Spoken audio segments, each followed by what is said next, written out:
Taigi, žmogus kovodamas su liga, su negalavimu, su skausmu, čia kovoja su simptomais. Nu, čia yra labai tikrai, aš manau, kad jeigu žmogus taip rimtai pagalvotų, aš manau, kad ir jeigu kažkas išklausys mūsų šito pašnekesio, tai gal iš tikrųjų rimtai pagalvos apie savo šitos simptomus. Mes kažkaip pripratę labiau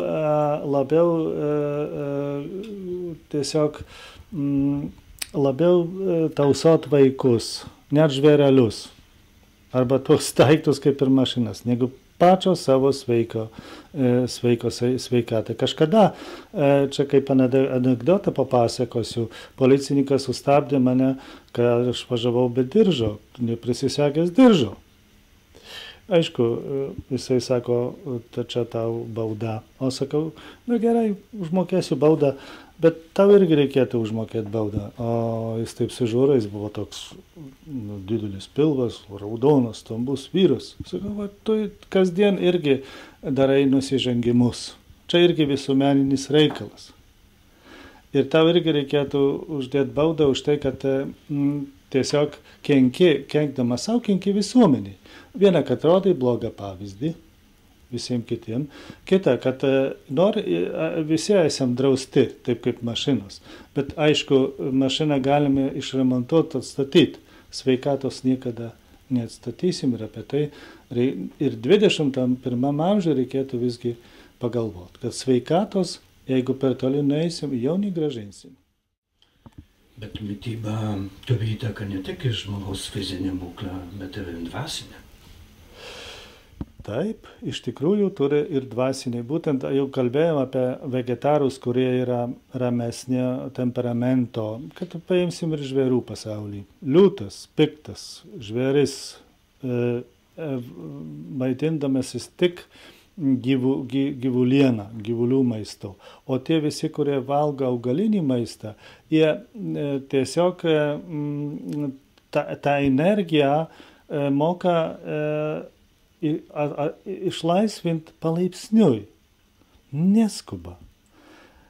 Tai labai veikia į žmogaus temperamentą. Aišku, į žmogaus temperamentą veikia taip pat visi prieskoniai. Ir čia pasitarus su specialistu galima iš tikrųjų dalinai vairuoti savo psichologinę asmenybę. Aš esu labai dabar nudžiugęs tuo, kad būtent tas žarnyno smegenys turi labai didelį įtaką į šitas tikras mūsų smegenys, kurios yra galvoj. Kažkada galvojom, kad atvirkščiai smegenys vairuoja žarnyno smegenimi. O dabar pasirodo, kad tas žarnyno smegenys jos yra visiškai autonominės ir jos turi labai didelę įtaką į žmogaus būtent žvalumą, žmogaus energiją, net ir į tai, ar jis iš tikrųjų gali susikaupti dėl savo darbo, jeigu jo, sakysim, virškinimas yra ramus ir jo netrukdo. Taigi skubėdami mes valgom bent ką, bent kaip ir bent kada. Taip, ir galima pasakyti taip, kad šitas pasaulis yra labai patogus, labai gražus, tai kad mūsų gyvenimas tokiu tempu yra visiškai beprasmės. Gerai, o kaip geriausia, kada ir ką valgyti? Yra vėlgi tokia sentencija, kad pusė žmonių miršta dėl pietų, o kita pusė dėl vakarienės. O iš vis daugiau žmonių numirė nuo maisto negu nuo kalavijo. Čia labai įdomi statistika.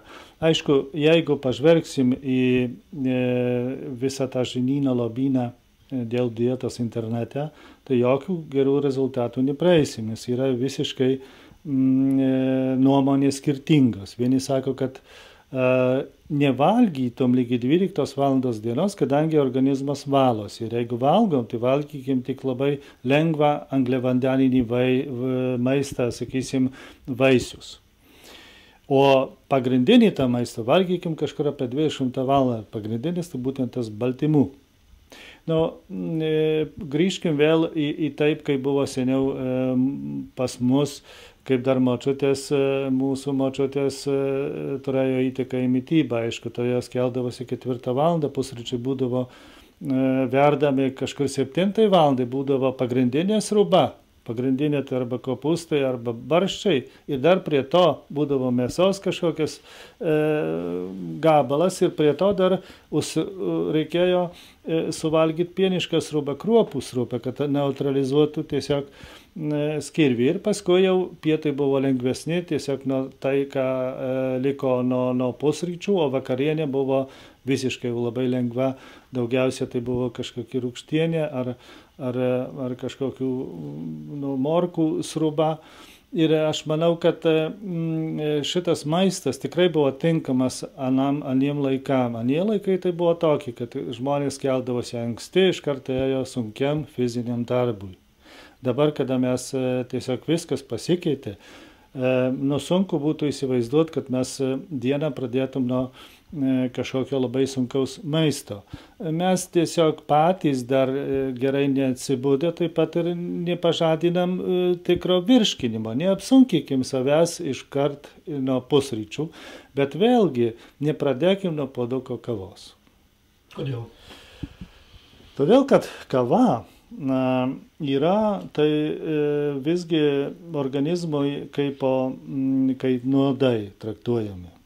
Ir jeigu iš tikrųjų organizmas iš ryto turėtų būti žvalus, nesgi gerai pailsėjom naktį, nusiprausėm šaltų dušu, tai mesgi tos energijos jau turim.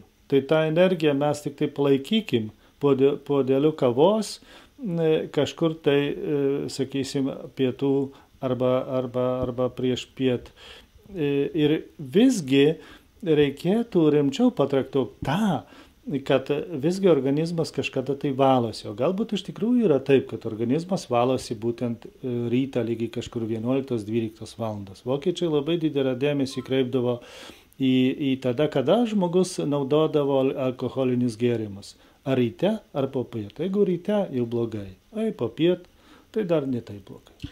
O alkoholis padeda ar trukdo sveikatai, nes yra visokių nuomonių, kad stikliukas tikrai nepakenks, kad raudonas vynas gerai tarnauja širdžiai.